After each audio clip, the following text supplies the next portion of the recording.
Last week, Culture Vannin teamed up with Mooinjer Veggey to celebrate International Mother Languages Day, inviting second language communities to come together to explore the richness of linguistic diversity in the Isle of Man. Culture Vannin's Tiffany Carouche explains. So it's been quite a challenge really to launch a completely new event for the first time on the Isle of Man.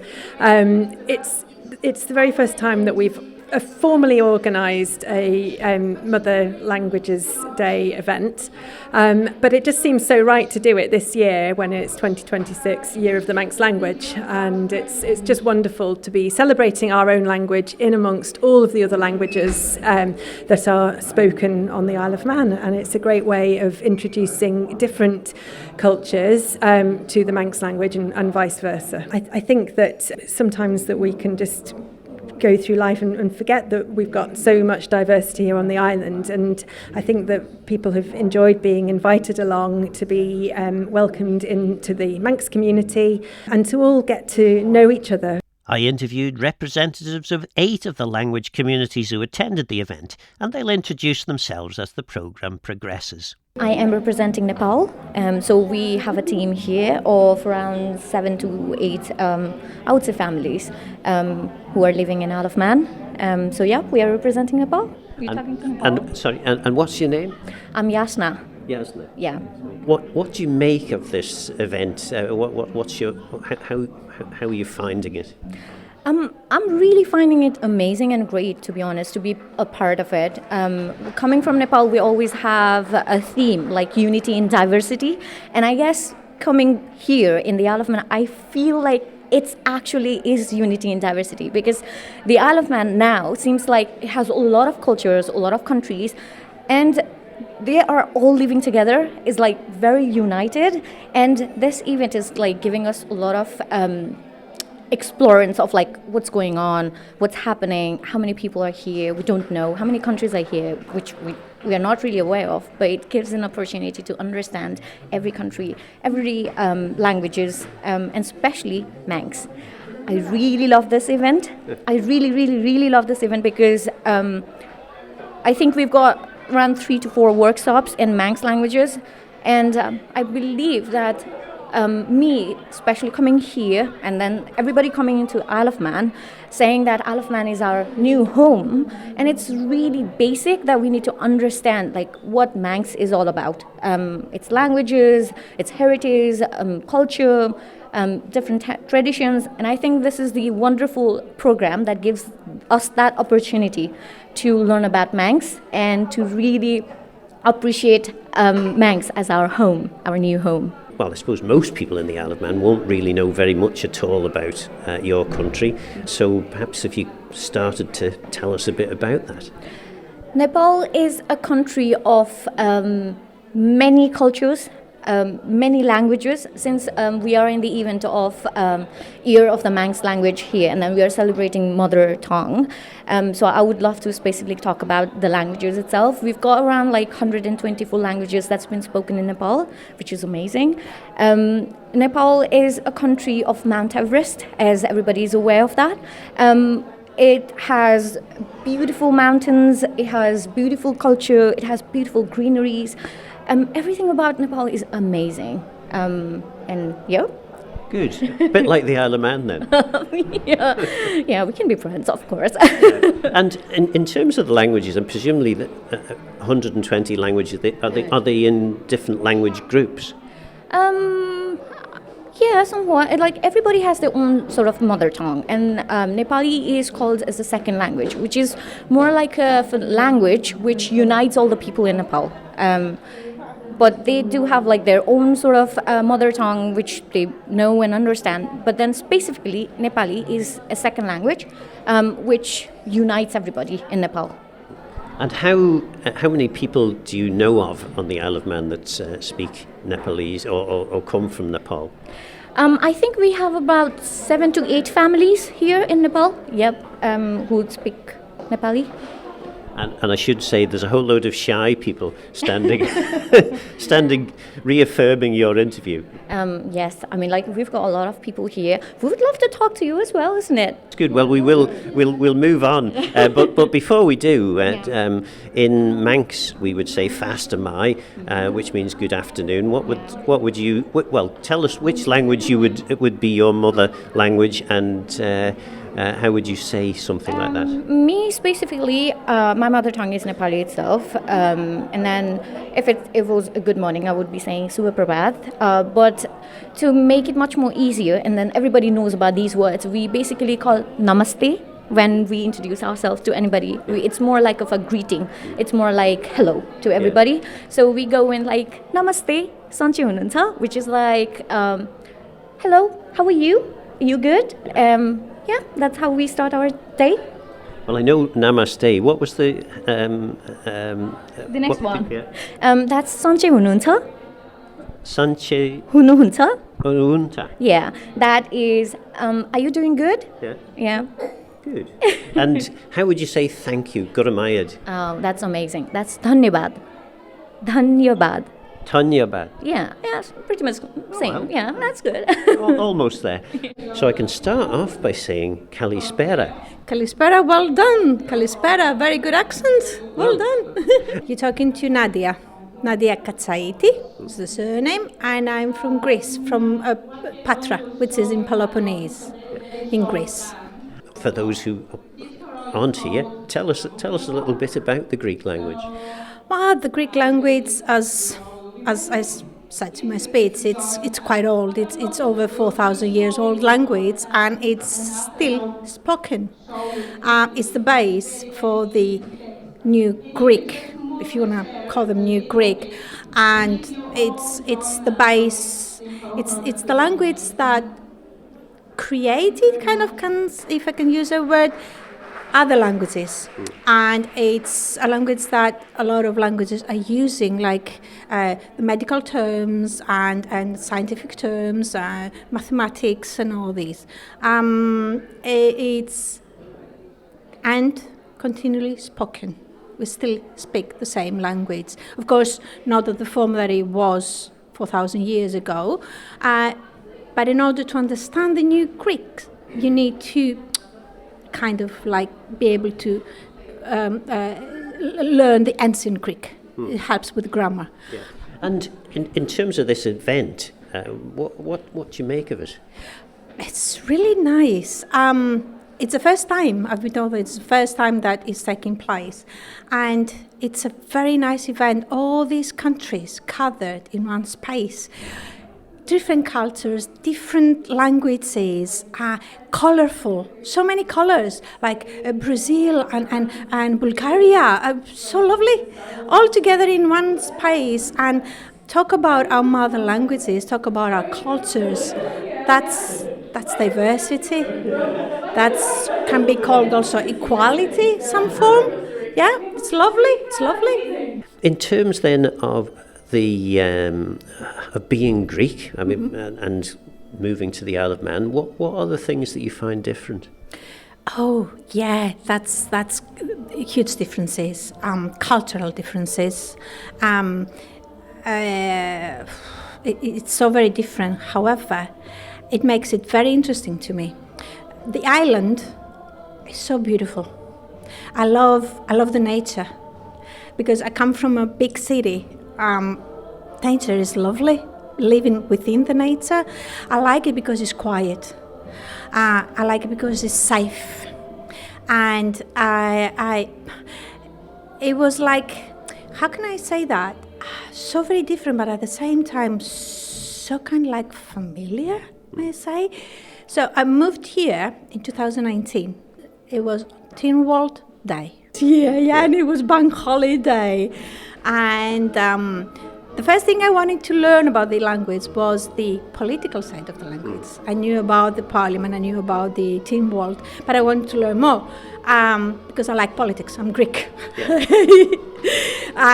And I really liked it. That's why I decided to stay and live here. Yeah, it's very beautiful. a little bit colder than Greece. Oh God, yeah, it's very, very cold. But you know what? I don't really mind. I don't mind because I've been in Greece all my life, all my life, in the sun, in the heat, and nothing. So I prefer the rain and the cold. I had enough of the sun and the 40 degrees. It was too much. Yeah, I like it. I really do. Well, in Manx, we would say Fasta Mai, and we've already covered that, Kalispera. How would you say, well, Goramayu, which is thank you, of course. It's Efcharisto. Efcharisto. Yeah, Efcharisto. Well done. Very good accent. Wow. Very good accent. Well done. A good mimic, I think. Yeah, it's Efcharisto. And thank you very much. It's Efcharisto Poli. Efcharisto Poli. Well done. Well, there we go. And Parakalo. It's welcome. Yeah. You're welcome. Parakalo. Parakalo. And as far as future events like this, what would you hope? For more people to attend, because it's a very nice event, and more countries to contribute. Will even better, because there are plenty of other cultures here on the island, and they could also attend. I believe, because it's the first time, it wasn't very, people knew about it. But I hope now that they will, and will be able to attend next year.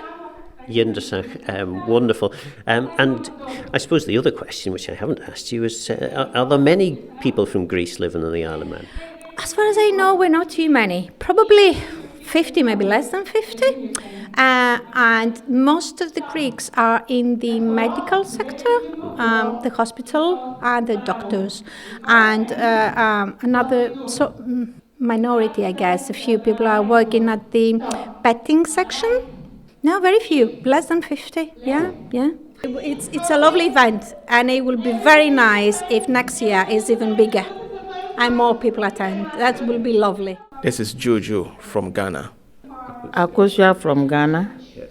You're here for the International Mother Languages Day event that's taking place here in the Promenade Methodist Church. What are you getting out of this? Thank you very much. It's really an interesting and a great program, which I recommend that it keeps on going, to bring all internationals together, that we can see ourselves as one people, that when you come to somebody's country, you don't see yourself as a stranger. You are welcoming. We from Ghana, if you go online, if you get a practical experience in Ghana, you see that Ghanaians are welcoming people. And we believe this event can cushion that here also on the Isle of Man. So we are happy to be part of it today. Thank you very much. What's it like? What's the differences, I suppose, between living in the Isle of Man and Ghana? Living here is quite better than Ghana as for now, because it's very, very interesting. People, then a lot of things are always very, very, very nice, and then I like people. They like a lot of people around them. It's very nice. Yeah. And I guess it'll be a bit colder here. Yes, the weather, direct opposite to where we are coming from, Ghana, because especially from October to date, very cold. If you go to Ghana right now, I don't want to use the word hot, but it is the heat is also fantastic. Yeah, so it's cold here, and we are trying to manage keeping the weather. Getting ourselves involved, because as compared to Ghana, because of the nature of the weather, we do a lot of things opening. We go out, you see people hanging around outside, but here it's not like that because of the weather. Yeah, everything is done indoors. So that is the differences here. And if you are coming from Ghana, when you come, it's not easy from beginning. Even now, it's not easy, but you just have to psych yourself that, yes, this is also another part of the world. And we have people here who have not died, and since you have also come, you will also be able to cope and stay. and be a part of the people here. Yes. So that is it. Thank you very much. How many languages are spoken in Ghana? A lot of languages. So what I would say is that there are many languages in Ghana. Mention some. One is Twi or Fanti. The Fanti is closer to the Twi because most of the people in Ghana, when they're able to speak Twi, they understand Fanti.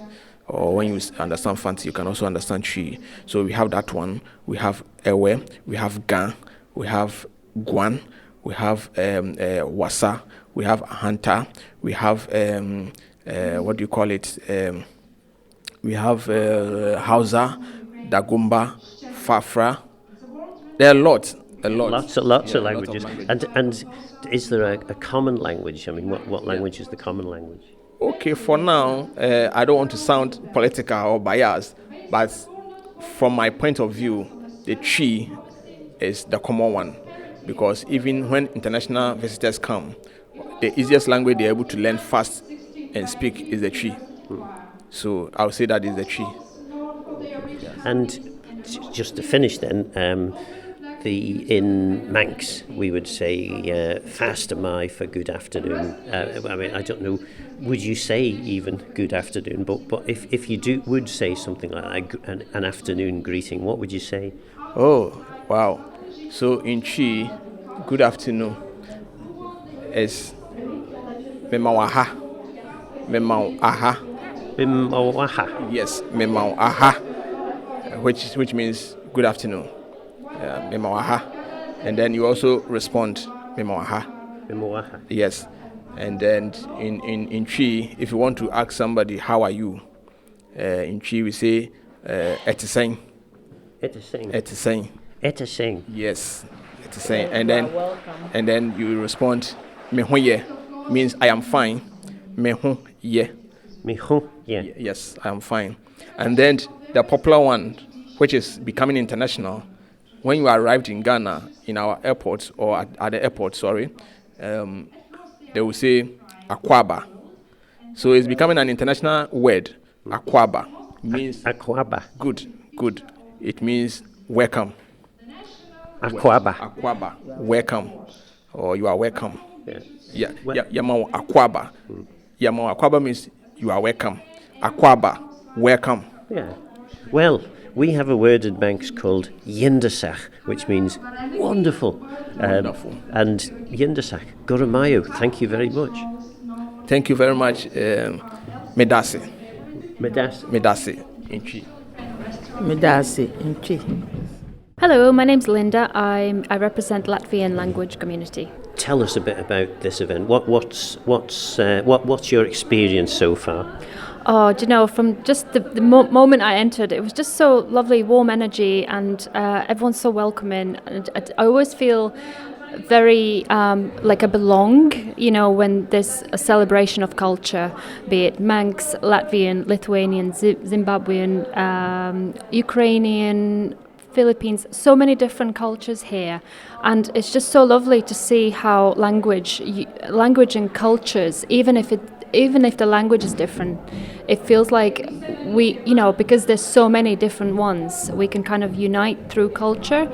I just really love it. You kind of feel like you belong when there's like different cultures representing, and it just goes to show that, no matter where you're from, as long as you have your identity and we are all open-minded, it's just really lovely. You just feel like, really welcomed and lovely, yeah. And I imagine having your own language and culture is a really important thing when you move away from your country. How important to you is having your language and your identity?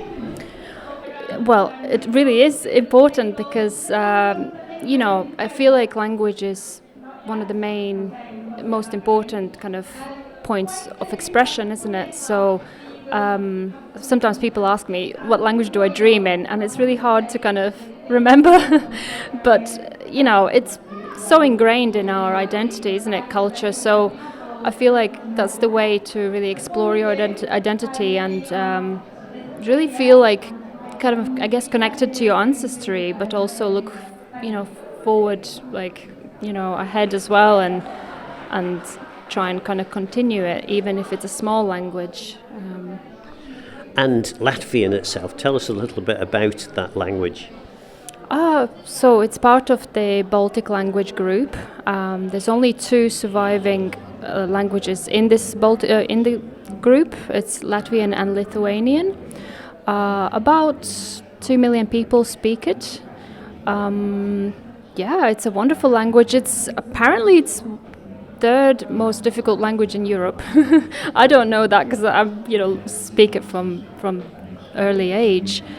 But it's lovely. Well, I often say to people that perhaps the most difficult language in Europe is English, because there's so many borrowed words, there's such a bizarre amount of spellings.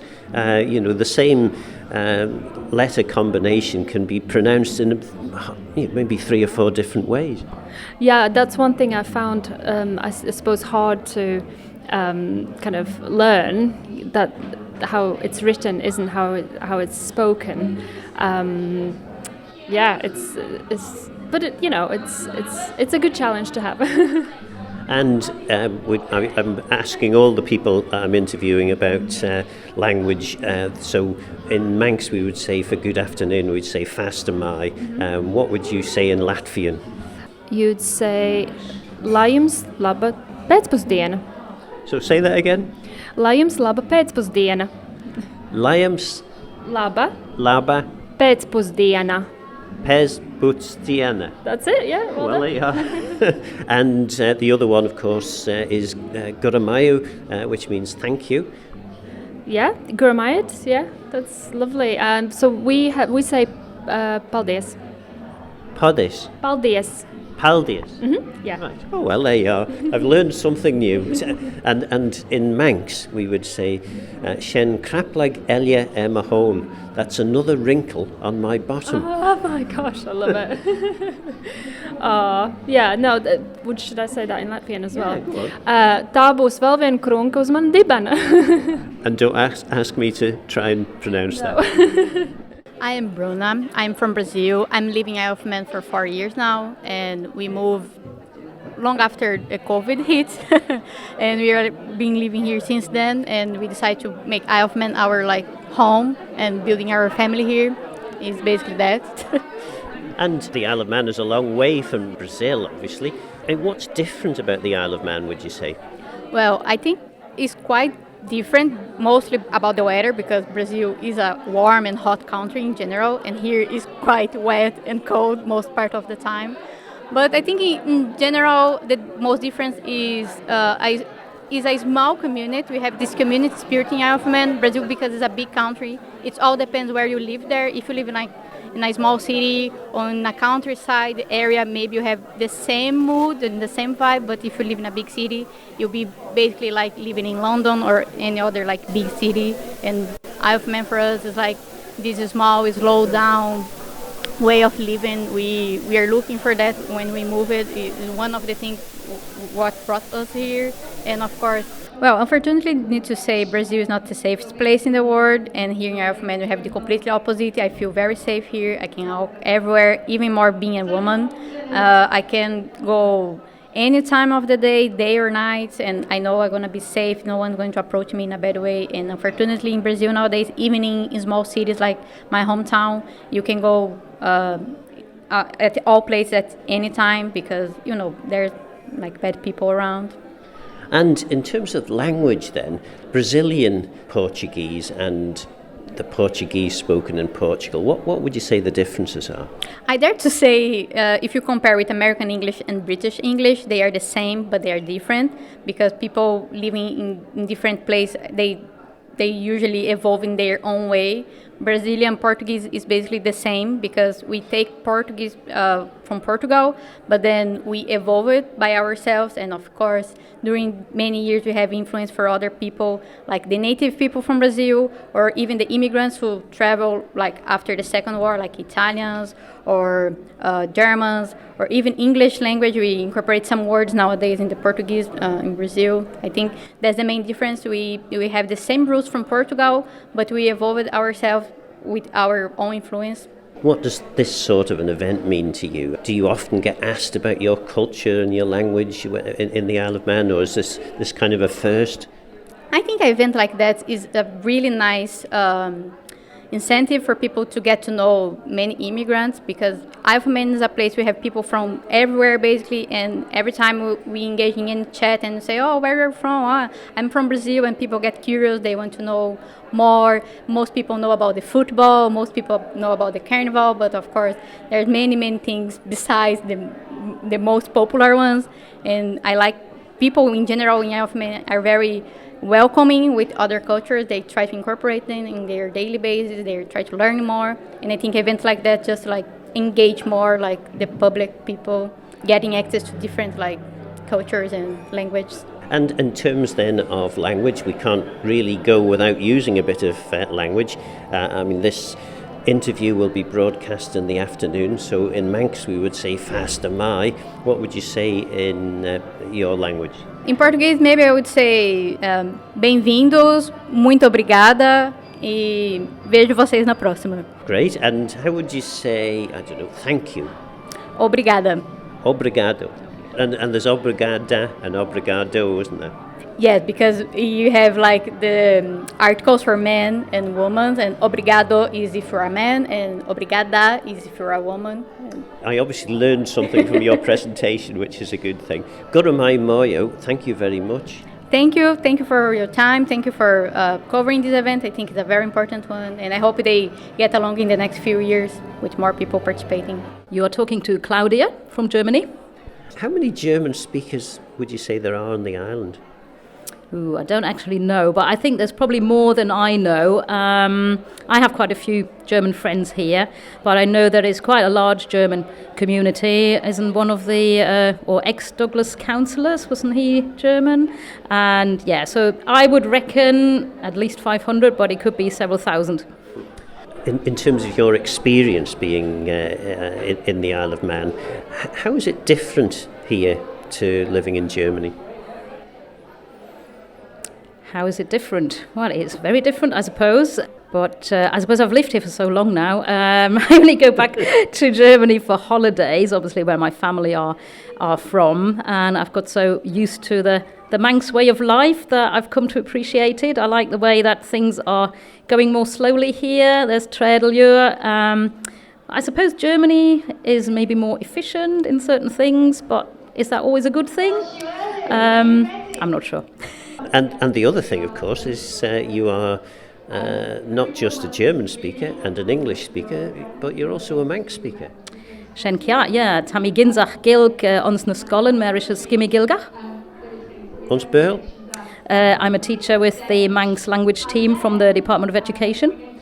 How difficult a language, or how easy a language would you say Manx is to learn? Yeah, I think once you get your head round a few of the basics in Manx, like the fact that the verb comes first in a sentence, which is unlike any other languages I've known before. But once you get the basics, I think it's not that difficult. Compared with learning English, English is quite a difficult language to learn, really, isn't it? I've not found English to be that difficult. I think if you're an English native and you're learning German, that would be much more difficult. Because you can, as a German native, getting a sentence together in English that is grammatically correct is not all that difficult. Whereas if you're an English speaker who doesn't know any of the concepts of cases or different grammatical genders in German, then you're going to struggle to get a sentence together in German. German words are famous for being quite long and complicated things. Yes, they are. It's just, you just put the words together, and rather than saying the something of the something, like you do in English, you just put it all together, like Schifffahrtsgesellschaft, the shipping company, or Fußgängerzone, pedestrian zone, and there's much longer ones than that. Yeah. And you've still got some way to go to beat the Llanfa Welsh place name, which is, I don't know, about 70 or 80 letters long. I think I have been to that place. It's in Anglesey. Yeah. And we've taken a photo of it, but I have no idea how to pronounce it because I don't actually know Welsh. Well, Goramayu, son Lortun, I suppose the final thing, what does it feel like being at a multicultural event like this? I think it's absolutely wonderful. I've just done a German sentence for Becky, who recorded me, saying, "Dies ist ein wunderbarer Tag." It's really amazing to have so many different nationalities, languages represented. And as the Greek lady Nadia said in her talk, we're all cut from the same cloth. We're all human. We just need to learn to all live together in peace and harmony. I'm Marsley Hodgson, and I'm representing the Philippines today. And what does this sort of event mean to you? It means quite a lot to us. It gets our country out there. It gets us involved with all other people as well, with different countries on the island, and it's good to socialise as well for us. And in terms of the other language communities and nationalities that you're meeting here today, are there people from similar parts of the world as the Philippines here, or are you fairly unique in terms of your representation, geographic representation? I think I was just speaking to someone in Brazil, and she feels like our countries have similarities.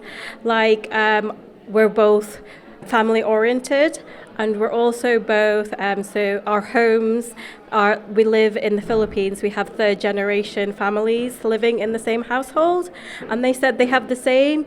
So they feel like it's the same with the Philippines. I think it's like Spanish-based countries and Portuguese-based countries have the same culture and also like country-based languages. We spoke to your mum last week on the programme. What language is it that you would speak? I mean, do you speak one of the Philippine languages yourself? Yeah, I do actually. I speak at least 3 actually. So the Philippines has around 100 languages, and I do speak 3. But they are getting a bit less in one of the languages because I don't speak it as often as I'd like. But when I do go home, I understand it, and I understand my family when they're speaking to me. And I also can speak a little bit of it, just not too much now because most of my language that I'm speaking in Isle of Man is English. If it's any consolation, I find the same. I'm a Manx speaker, and when I'm with my friends that speak Manx, I'm quite happy to speak Manx. But you spend a lot of time speaking a different language. It's hard sometimes to spring back into the other language. Yeah, that's it. That's right. Yeah. I sometimes. Because I speak two other Filipino languages, one from the south and one which is a national, Tagalog. So when I'm with my southern friends, I'm speaking my Bisaya, and then when I'm with my other friends who aren't from the south, I speak the Tagalog. So my brain is kind of working differently as well when I meet them. Well, I'm desperately trying to remember the Philippine language version of thank you, Guramayad, that I learned from your mother. Was it Kamapo? It's salamat. Salamat po. Yes, that's the one. Salamat po. Yeah, that's thank you. And what other language versions of thank you have you got? So I have salamat po, and I'm not sure what my Bisaya is. Right. I can't quite think of it right now. Yeah, and sometimes languages don't have direct equivalents, because I mentioned to somebody about Fasta Mai, which is good afternoon. Yeah. But actually, some people just don't use that, do they? Oh, okay. Yeah, we have. So the Tagalog is Bisaya is Mayong Buntag, and the Tagalog is like Kumusta or Mabuhay, which is the national version of it. Yeah. So those are your language versions of Faster My Good Afternoon. Those are the two languages from my country, from Faster My. Well, salamat po. Very well. Thank you as well. Moroi Auntie. Moroi, Makadi, Kunjani. And tell us, because I don't imagine there'll be that many speakers of, and you'll have to remind me what the two languages are. So the two main languages which are spoken in Zimbabwe is Shona and Ndebele. Yeah. So three quarters of the population, they do speak Shona. Then the other quarter, they speak Ndebele. Yeah. And I should have asked at the start, who am I speaking to? Oh, so you're speaking to Gelinda Wadzanai Soda, yeah, from Zimbabwe, yeah. Great. And, well, you've just given your introduction to Zimbabwean languages and culture. Mm-hmm. I mean, you said you were nervous, but you seemed as though you were a bit of a pro at this sort of thing. Yeah, I was a bit nervous. Yeah, but it was all right in the end, when you warm up, yeah. And how have you found today? I mean, what were you expecting, and has it lived up to your expectations? Oh yes. So today I found it really nice, and I felt like I think if we had to do this over and over again, it's a place where I would bring all my family, my friends. They just need to come and witness this.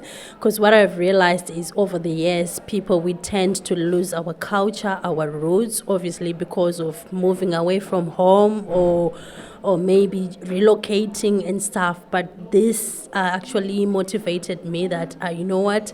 People can still hold on to their roots, learning, the Manx language, our own language. It just brings some pride and joy to. And it is a great thing, isn't it? I mean, I think sometimes people who only speak one language feel very threatened by lots of different cultures and languages. But actually, in most parts of the world, most people speak several languages, don't they? Yeah. So in most parts, most people speak several languages. So, for example, in Zimbabwe, I have times where people ask me to say, okay, so is English your first language? No, English is not my first language. My first language is Shona. Yeah, so I grew up speaking Shona, but because in schools and everything that we used to do, we were taught in English. So I end up getting the benefit of knowing both languages. Yeah. And it's not a hard thing to know more than one language, is it? I mean, particularly if you learn as a child. Yeah, so it's not very hard. But what I have realized is this is my own experience with my own children now that I'm leaving this part of the world. So when we move over here, because they are staying in nurseries for the most of their time, then I'll probably see them 2 hours, 3 hours. So even if I try to speak in my own language, for me, I feel like it's a bit slower than what I would have loved. So I've got 9 and 4, as in 9 years and 4 years. They can understand because we speak it, but at the same time, they are not yet there to speak it or respond when I speak in that same language. So I realize that sometimes it can be a little bit slower than we expect as parents. Yeah. Yes, myself and my wife, we raised our children as Manx speakers, and actually that's how we established Mooinjer Veggey, the Manx preschool organisation, to try and get more people interested. But it is quite difficult when everyone else is speaking English to find ways in which you can get your children to speak your native language? Yes, yeah, it is quite difficult, very difficult. But what I realized is the other thing which also maybe probably helps is I saw it like last month. I managed to travel with my 2 kids to go back home. So obviously from there was speaking the local language. So by the time we came back, I could see that my daughter could respond in English, the conversation that we're talking about. She learned in those 3 weeks, she had learned a lot of things. Yeah, so when they are young, they are quick to grasp. Yeah, they are quick to grasp the language. Yeah. How important are events like this, would you say? As an important, I think these events, they are very important and they should be done more frequent, because it doesn't benefit the kids who were born here on the Isle of Man. It's all the cultures. That's the good thing about it. So where, like what I was saying in there, to say everyone is somewhere they came from. You've got origins. So the more we have this events like this, it helps them. It helps our children to understand, where their roots. Yeah. If you ask my daughter to say, okay, so where are you from? She's like, I'm from Isle of Man. Yeah. So then after that, she'd then say, oh, but my mom is originally from Zimbabwe, my mom and my dad. That's how she described herself. So I think events like this, it helps them, again, know their identity. Yeah. And I'd love at some point to talk to you about you were talking about the culture. Part of the culture is storytelling, and particularly nighttime storytelling. That used to be a really integral part of Manx culture as well, but sadly that's pretty much lost now. But I mean, it's great, isn't it? Because traditionally, before things like television and radio were invented, people would all get together of an evening and tell stories. Yeah, so it used to be something that which united families, because I remember when we were young with my grandmother, we'll be sitting in this round hut, the thatched houses, all the grandchildren, and she'll be doing storytelling, and it used to give us a bond, even with my cousins, not just in my family alone, which is a shame that because of obviously internet, we have lost that. Yeah, because of social media and all that kind of thing. It's good, but it seems like our kids are now more focused on the gadgets, on the phones, Facebook and stuff. But it used to give us a different bond. Like if you see me now with my cousins, with my other relatives, you think we are from the same mother and the same father, but because we were united by those kind of events, which would and at some point would eat, we have a big plate, then we can share the food from there. Yeah, and it was really nice and we bonded very well. Yeah. And I suppose that it's a thing that's happening to cultures all over the world. People are changing. I mean, I can remember quite different times in the Isle of Man. You were talking there about respect for people, and everyone was auntie or uncle. I mean, it was sort of similar in the Isle of Man. You would never think to use someone's first name to talk to them, even if you knew them quite well. It was it's a different thing, isn't it? Different age that we live in, I suppose. Oh yes, it's a different age, and even for me, it took me a long time to adjust, because when I moved over to the island, I was so used to be calling people, but with kind of respect. So I took a long time to adjust. I work in customer service, so sometimes even to say if someone comes and I call them by their name, it's still kind of hard until that person says to me, say, oh no, you can call me Steve. Yeah, then I can call them. But it's always I'm calling by Mr. something, not with their actual name. Yeah. And it's something that I've also tried to impart in my own children, to say when visitors come, firstly, we greet them. So when you walk into my house, my kids always come to greet you, and they don't address you with your first name as hi uncle, hi auntie, unless you tell them not to call you that. Yeah. And you mentioned that when you went back to Zimbabwe with your children, they were wondering how many aunties and uncles you actually had. Yes, they were wondering, because the worst part is in Zimbabwe now, my mother's sister is my mother. Yeah, so I call her mom. I literally call her mom.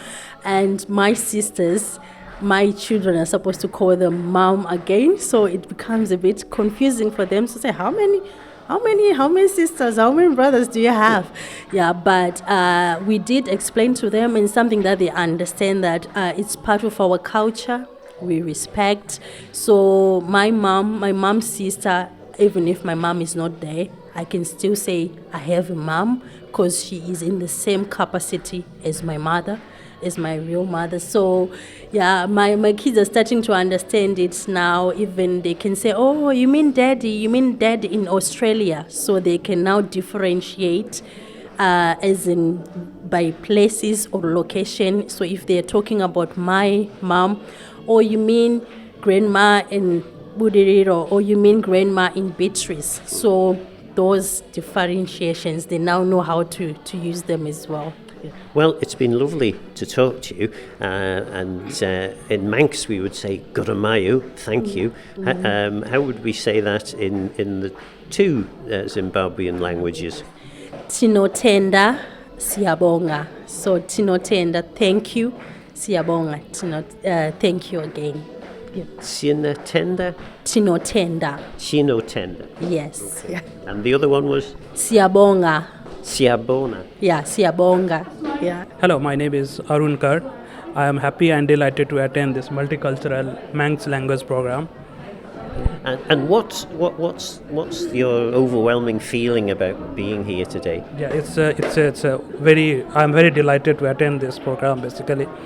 So being a small place, Isle of Man, we can see and we can attend in this program is like multicultural, multi-language people from all over the world, I can say. So it's pretty nice to attend here today.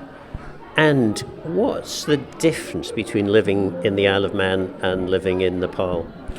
Well, so living in Nepal is definitely your own place, so you have your own culture and things. But coming here in the Isle of Man, working and living together along with all the Manx people, or like the people from all part of the world, is very like a good experience to share our cultures, Nepalese cultures among the peoples. Well, it's really good to have so many people, so many cultures here today. Certainly for me as a Manxman, a Manx Gaelic speaker, hearing all these different languages and doing my best to try and remember them all, it's a great thing. Languages yourself, I mean, what languages do you speak? I speak Nepalese, Maithili, English, Urdu, Hindi. Yes, I can say I have 5 languages. And the second of those languages sounded exotic. Tell me about that. Maithili. It's my basically Nepali is our like national language, but Maithili, to the culture where I belong, is a kind of like a regional language, and it is the second most spoken language in Nepal.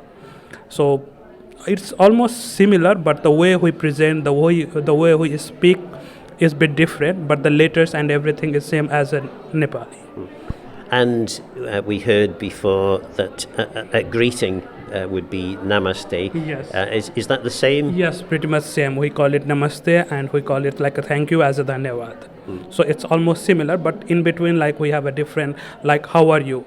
We call it in Maithili kenachi. Kenachi.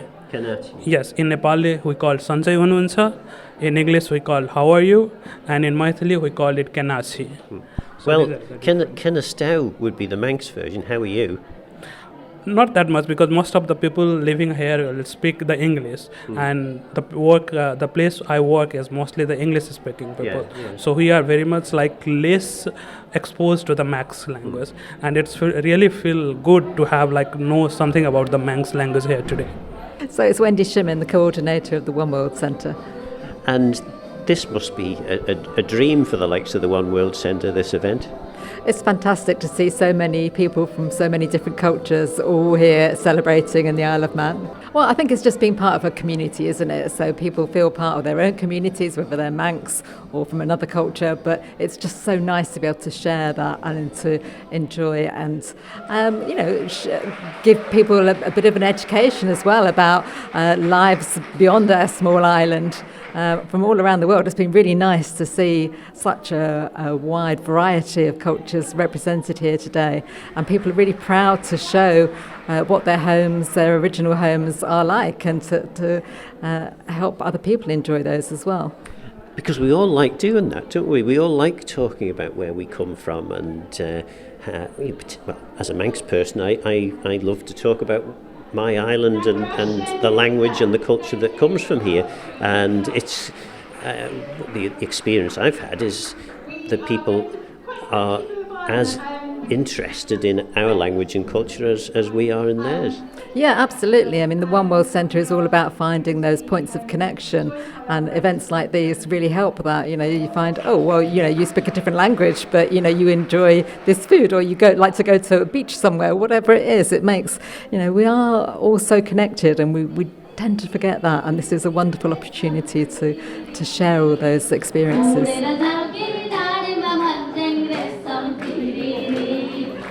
Thank you very much. A range of speakers there from the many language communities represented at the World Mother Languages Day event. So what do you think? Are we doing enough to share Manx culture with others? Can our passion for our languages and heritage bring us all together? Did you learn something from the speakers today? Let me know your thoughts on the programme by contacting Phil Gorn at manxradio.com, and get in touch if you have any ideas for future shows.